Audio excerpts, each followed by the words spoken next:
What's going on, everybody? Welcome back to A World of Better Magic.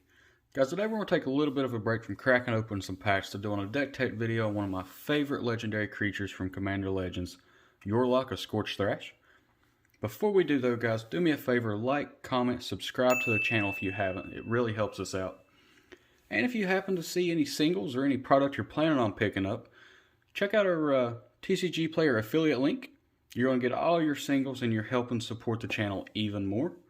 And of course, the most direct way to help support is through our Patreon. A lot of perks and benefits to being a patron. You get anywhere from 5 to 20% off on all your boxes. And with Kaldheim right around the corner, guys, it is a great time to check it out. A lot of benefits. Alright, guys, here we go. Yurlok of Scorch Thrash. 1 black, red, and a green for a legendary creature. Viashino Shaman. It's a 4/4. Vigilance. A player losing unspent mana causes that player to lose that much life. You can pay 1, tap it. Each player adds black, red, and a green. Mana Burn's back, guys. And it is a lot of fun. It's been a long time. It's been out of the game since, I want to say 2008, 2009, somewhere around there. And the flavor text is pretty awesome.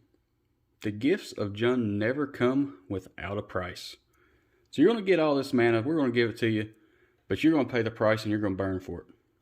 So much fun. This card, it's a nice change. I'm going to pull these off the top.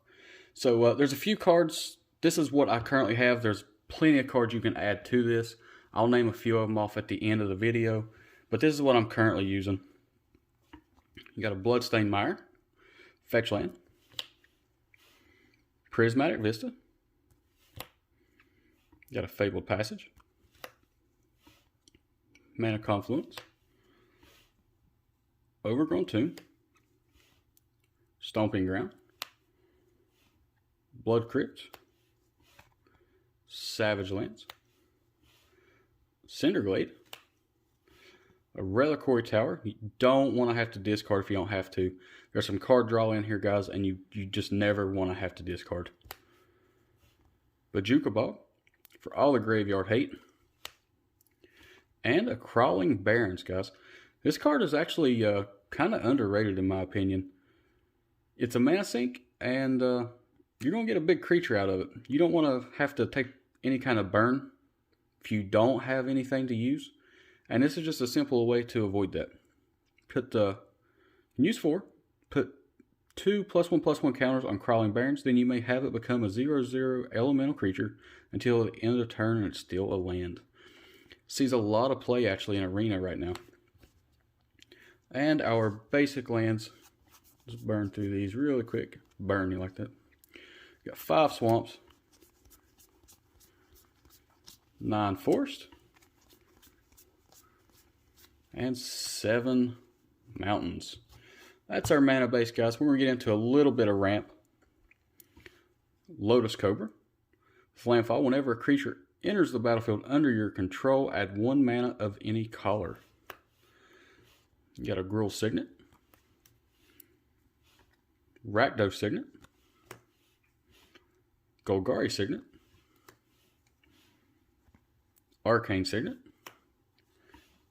Sol Ring. Animist Awakening, which is also a mana sink. It's X and a green. Reveal the top X cards of your library. Put all land cards from among them onto the battlefield tapped and the rest on the bottom of your library in a random order. Has Spell Mastery. If there are 2 or more instant and sorcery cards in your graveyard, untap those lands. Ramping this is very, very important. You want to get Yurlok out and some of your combo pieces and stuff to where you can just start pumping mana into something. The build's not very creature heavy, so you want to be able to ramp really quick. Dryad. You may play an additional land on each of your turns. Lands you control are every basic land type in addition to other types. Chromatic Orrery. You may spend mana as though it were mana of any color. Then you can tap it, add 5 colorless.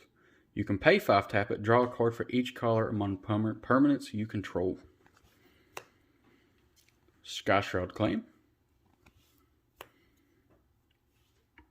Cultivate. Farseek.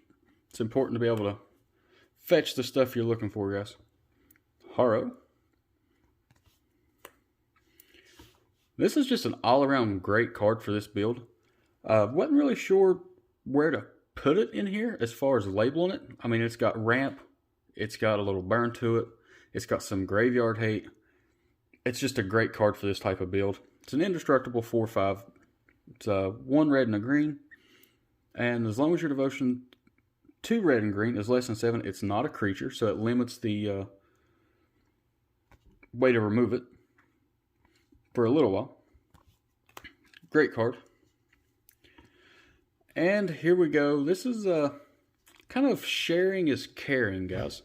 You're sharing your mana with your opponent, but they're also going to hate it. So that's what we're going to go with. Belbe. It's a new card from Commander Legends. Legendary creature, zombie elf, 2/2. It's a black and a green. At the beginning of each player's post-combat main phase, that player adds 2 colorless for each of your opponents who lost life this turn. Damage causes loss of life. So there you go. At the beginning of each player, so they're going to get mana, and hopefully they don't have any way to do anything with it. So a little bit of burn there. Aldmir's Vineyard. It's an enchantment for 1 green. At the beginning of each player's main phase, add 2 green to that player's mana pool. Again, guys, we're going to give a bunch of mana out to people that hopefully can't use it. War's Toll. Whenever it's a 3 and a red enchantment. Whenever an opponent taps a land for mana, tap all lands that player controls. That's the most important part of this. Your opponent will have a chance on the stack that once this happens, he can tap all of his or her mana, so they can get all their mana. But they have to be able to use it in that phase. If not, they they're going to lose it. And then at the bottom of this, if a creature an opponent controls attacks, all creatures that opponent controls attack if able. Again, guys, so we're going to punish them for tapping that land either way, whether they do it or not. So we've got Mana Barbs, 3 and a red. It's an enchantment. Whenever mana is drawn from a land, it deals 1 damage to that land's controller. So if they tap them, they're getting burned either way. Citadel of Pain for 2 and a red enchantment. At the end of each player's turn, Citadel of Pain deals X damage to that player, where X is the number of untapped lands he or she controls. And Power Surge for 2 red enchantment. At the beginning of a player's turn, before the untap phase, the player must take a counter for each of his or her lands that is not tapped.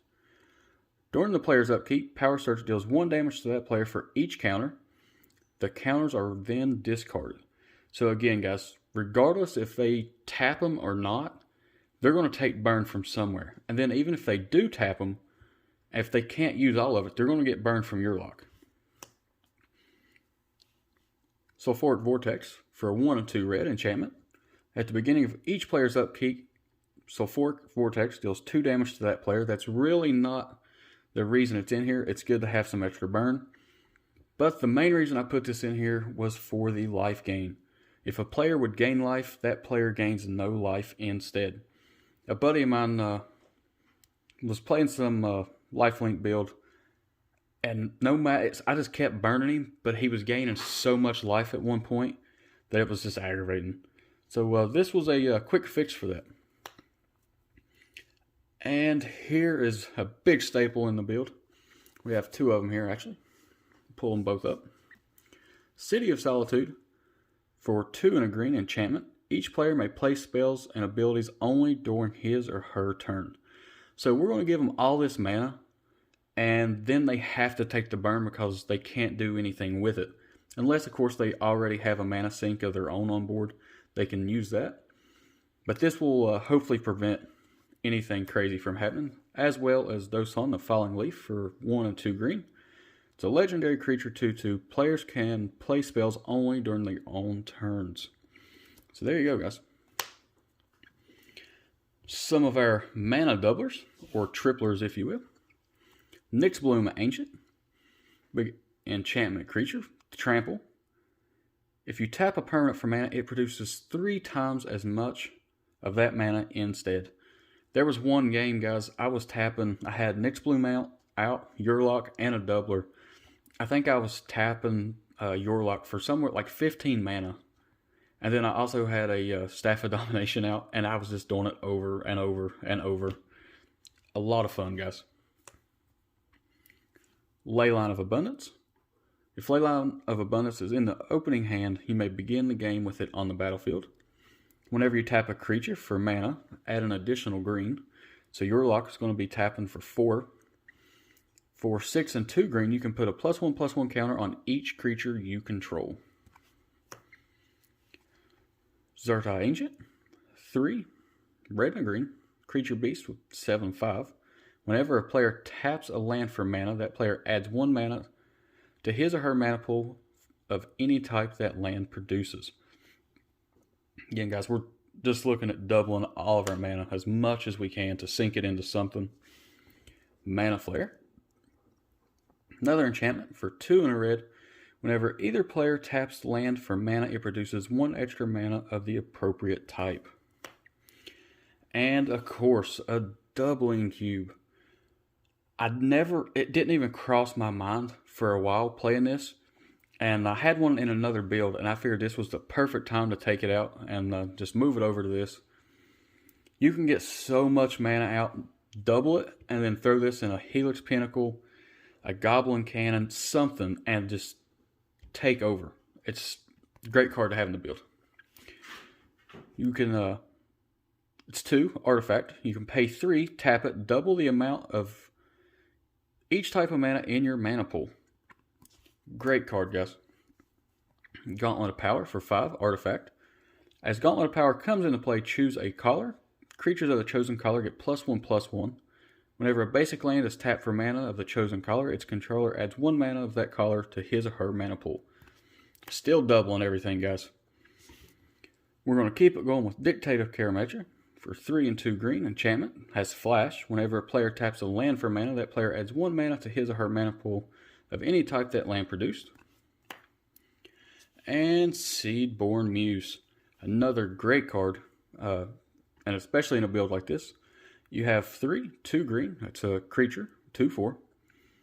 Untap all permanents you control during each other player's untap step. So all this stuff you're going to be doing throughout the game, guys. Tapping all your mana for double, triple. Tapping your luck for all the extra mana to give to everybody. You're going to be able to do that every turn. Every turn as it moves across the board till it gets back to you. It's kind of crazy, guys. And of course, Asceticism. It's a 3, 2 green enchantment. Creatures you control can't be the targets of spells or abilities your opponents control. But it is also a mana sink. For 1 and a green, you can regenerate target creature. Easy way to sink some mana into stuff, and you're able to protect some of your stuff. Comet Storm. X, 2 red. It's an instant with multi-kicker 1. You may pay an additional 1 any number of times as you cast this spell. Choose target creature or player, then choose another target creature or player. For each time Comet Storm was kicked, Comet Storm deals X damage to each of them. It's a great little board wipe. Really helps. Soul of Chandelure. 4 and 2 red. It's a creature avatar with 6/6 with first strike. Both abilities are kind of the same. You can pay 3 and 2 red. It will deal 3 damage to target player and 3 damage to up to 1 target creature that player controls. Or you can pay 3 and 2 red. Exile Chandelure from your graveyard, and it will deal 3 damage to target player and 3 damage to up to 1 target creature that player controls. So even out of your graveyard, you got a little burn there. It might help you. Nezumi Shortfang. It's 1 and a black. You can pay 1 and a black, tap it, target opponent discards a card, Then if that player has no cards in hand, you flip it. It's a 1/1. But if you flip it, you have a Stab Whisker of Odious. At the beginning of each opponent's upkeep, that player loses 1 life for each card fewer than 3 in his or her hand. Little 3/3. Tamir's Sabertooth, 2 and a green. It's a creature, 4/3. For 1 and a green, you may return another creature you control to its owner's hand. If you do, Sabertooth gains indestructible until the end of turn. The big part about that, guys, is the 1 and a green. You can do that over and over. It's a great mana sink, and it says you may return another creature. You don't have to. You can just unload all your mana to avoid the burn, and you don't have to lose anything for it.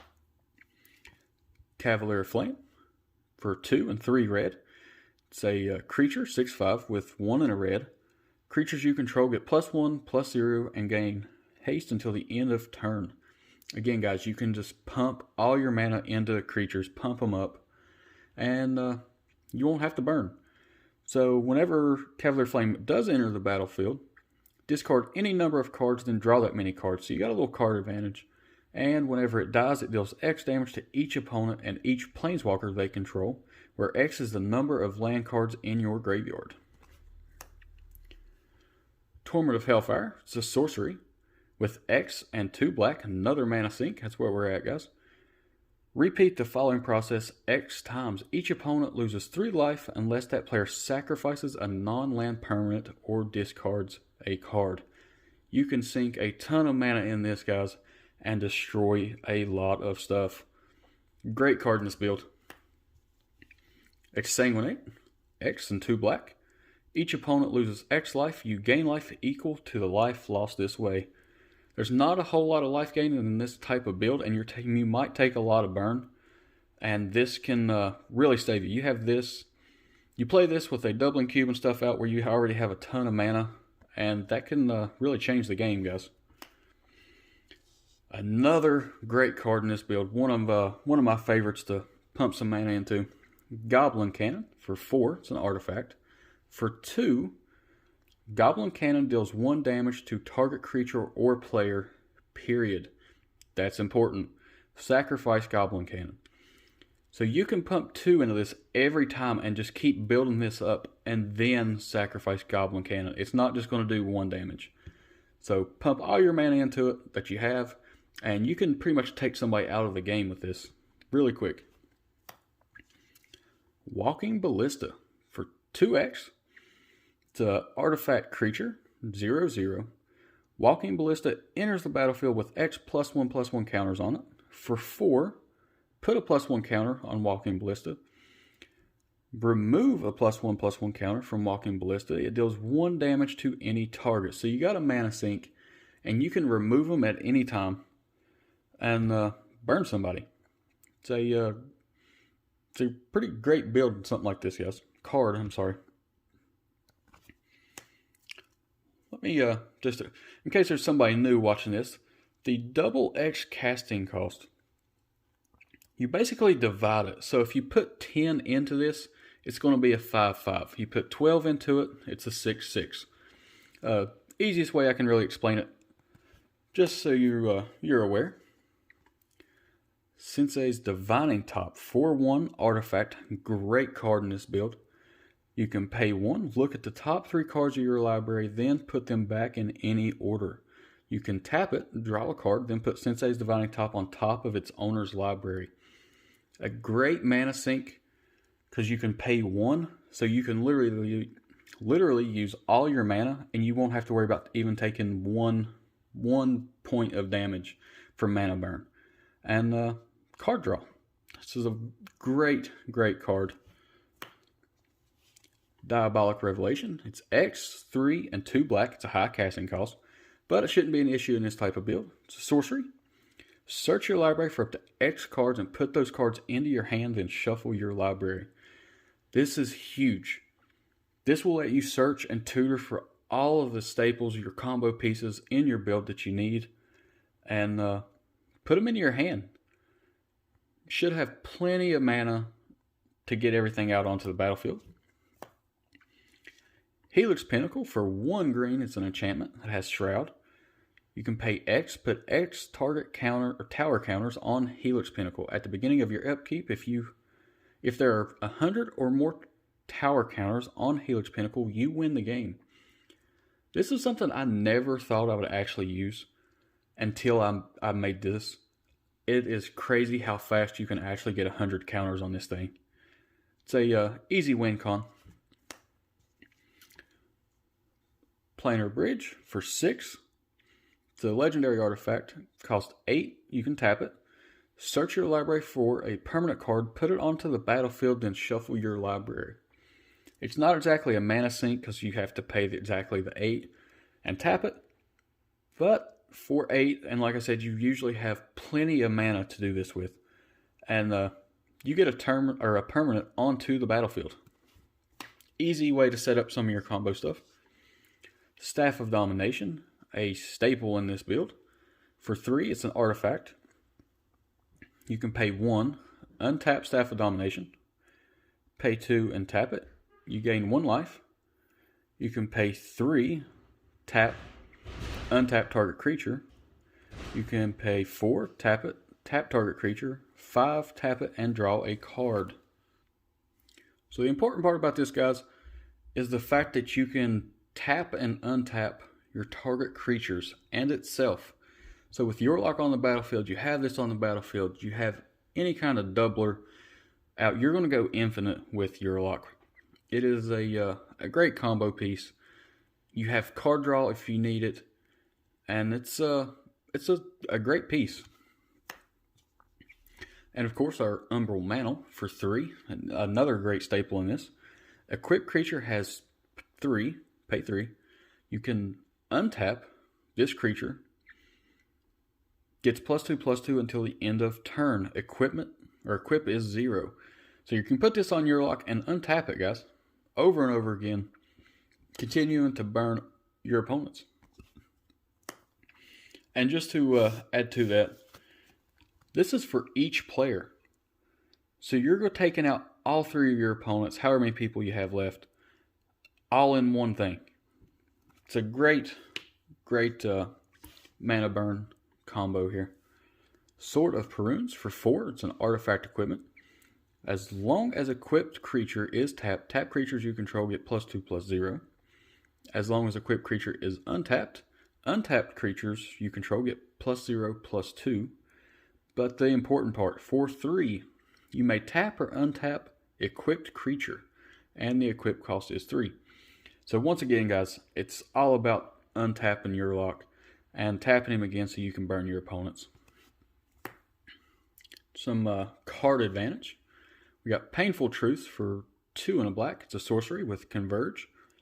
You draw X cards and you lose X life, where X is the number of colors of mana spent to cast Painful Truth. So a little card draw there. For Rexian Arena, a lot of people know this card. 1 and 2 black for an enchantment. At the beginning of your upkeep, you draw a card and you lose 1 life. Valakut Awakening for 2 and a red. It's an instant. Put any number of cards from your hand on the bottom of your library, then draw that many cards +1. It's an easy way to remove a couple things you're just not ready for, and hopefully draw what you're looking to get on the battlefield. And if it's needed, you can play it as a land. Wheel of Fate. It's a sorcery with Suspend 4 for 1 and a red. Rather than cast this card from your hand, you may pay 1 and a red and exile it with time counters on it. 4 time counters. At the beginning of your upkeep, remove a time counter. When the last one is removed, you can cast it without paying its mana cost. Each player discards his or her hand, then draws 7 cards. A great way to get the pieces you're looking for. Card draw is very important. Magus of the Wheel for 2 and a red. It's a creature, 3/3. For 1 and a red, you can tap it, sacrifice Magus of the Wheel. Each player discards their hand, then draws 7 cards. The best way you're obviously going to try to get through this, guys, you only want to have maybe a card, if empty if possible, and sacrifice this and then get a full hand, and hopefully taking out everything maybe some of those important pieces your opponents already have in their hand. It's a great way. Get some more cards into your hand. So these two creatures I added because this build is very enchantment heavy. If you haven't noticed, you have Citizen Champion and Eidolon of Blossoms.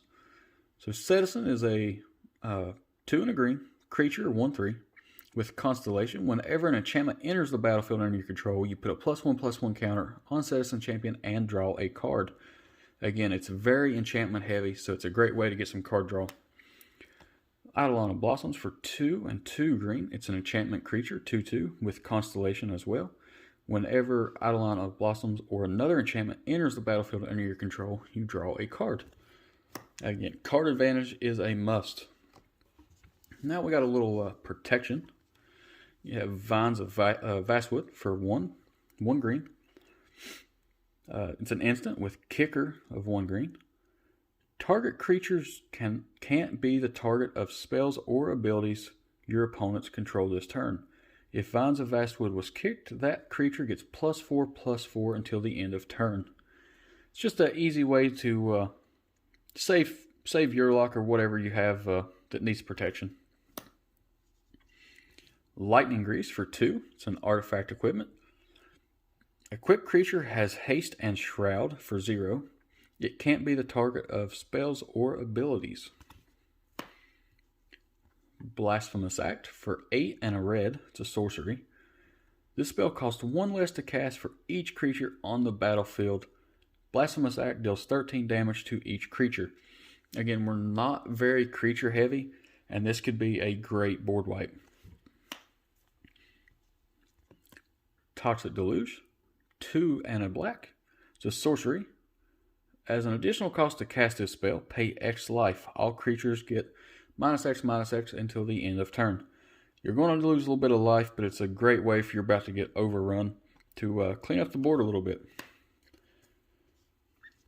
Some targeted removal. We have Assassin's Trophy for black and a green. It's an instant. Destroy target permanent and opponent controls. Its controller may search their library for a basic land card and put it on the battlefield, then shuffle their library. We have a Chaos Warp for 2 and a red. It's an instant. The owner of target permanent shuffles it into his or her library, then reveals the top card of his or her library. If it's a permanent card, he or she puts it onto the battlefield. So you can remove something that's giving you a lot of problems, guys, but at the same time, you might end up with something worse.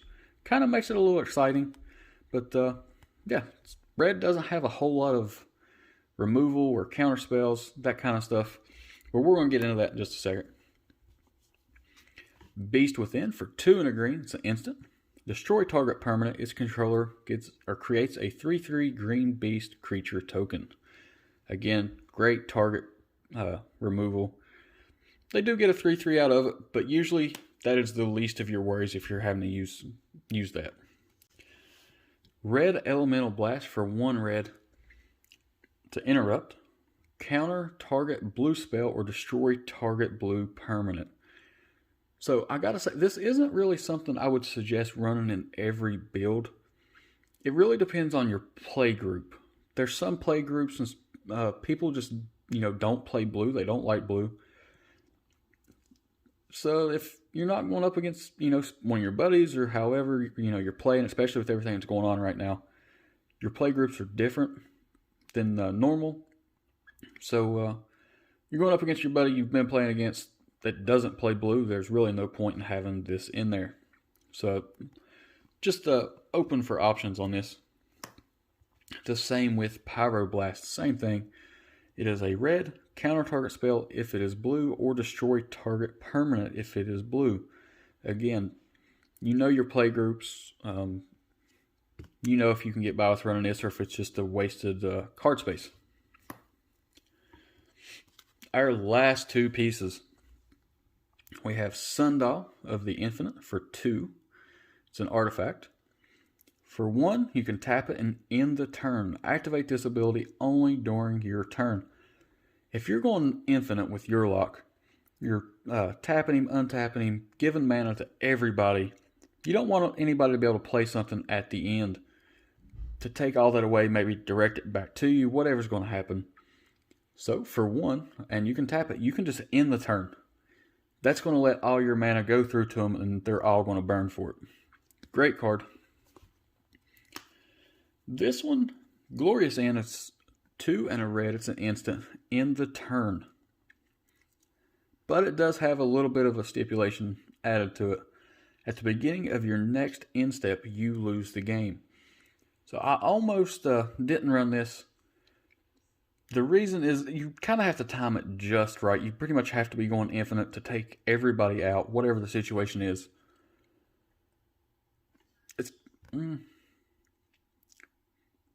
There might be something else you could throw in here. You might need a little bit more. But for now, I'm going to leave it in, see how it works. Might make some changes. Guys, that's all I have for my actual build I'm running right now. So let me know in the comments what you think. You know, what you like about it, what you don't like, what you suggest. I'm curious to see what everybody thinks. But before we finish it, I'm going to go over a couple of cards I said that, you could include. I just don't have at the moment. So to get that started, we're going to start off with Elemental Reconnaissance. It's 2 and a green, enchantment aura. You enchant permanent. At the beginning of your pre-combat main phase, add mana equal to enchanted permanent's mana cost to your mana pool. So that's a great way to add something to like your Nyx Bloom Ancient, something that's high casted, and you're getting plenty of mana out of it.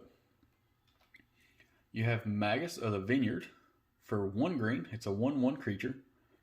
At the beginning of each player's pre-combat main phase, add 2 green to that player's mana pool. Again, guys, we want to give as much mana as possible to everyone and hope they can't use it. Some land choices. Verdant Catacombs. It's a fetch land. We have Wooded Foothills. Another fetch land for red and green. A land that I highly suggest running, I just don't have it. It's a great card in this type of build. It's Kessig Wolf Run. You can tap it, add 1 to your mana pool, or you can pay X, red and a green, tap it. Target creature gets +X/+0 and gains trample until the end of turn. Guys, we have so much mana. This would be a great way just to run over top of somebody and take them out. It's X, red, and a green. Again, you're doubling, tripling some of your mana. You can throw this on a creature and just run right over top of somebody. It's a great card for this build. And of course, if you have it in your budget, or maybe you have a couple just laying around, some tutors. Demonic Tutor for 1 and a black. You can search your library for a card and put that card into your hand, then shuffle your library. It is a great card for a build like this to be able to get your combo pieces out quick. And you also have Vampiric Tutor for 1. It's 1 black. Instant. Search your library for a card, then shuffle your library and put that card on top of it. You lose 2 life. Paying 2 life to be able to get a combo piece out for the next turn or whatever you have going on is amazing. It's not a big deal at all. It's a great card. That's why everybody wants it. Mana Reflection for 4 and 2 green. It's an enchantment.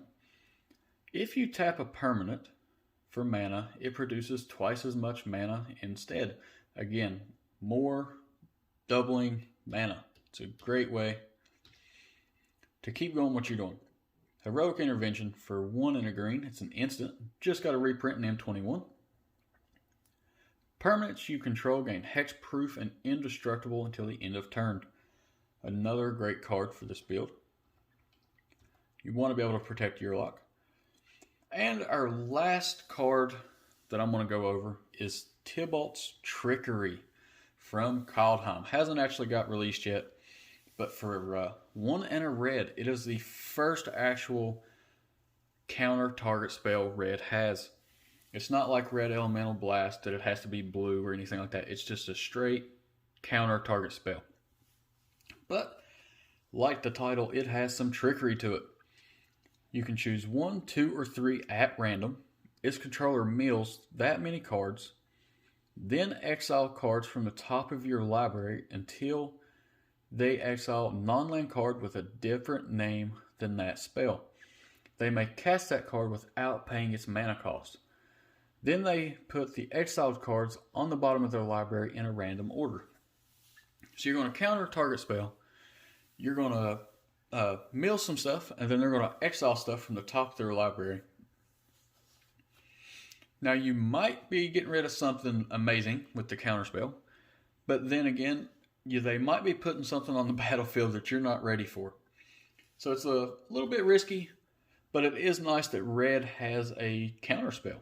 Completely unexpected. A lot of people was blown away by it, to be honest. But pretty excited for it. Guys, that is my build. Again, let me know what you think in the comments below. What you'd change about it, what you would add. Make some suggestions, and I might change some stuff out, guys. Thanks, and stay tuned for our next video.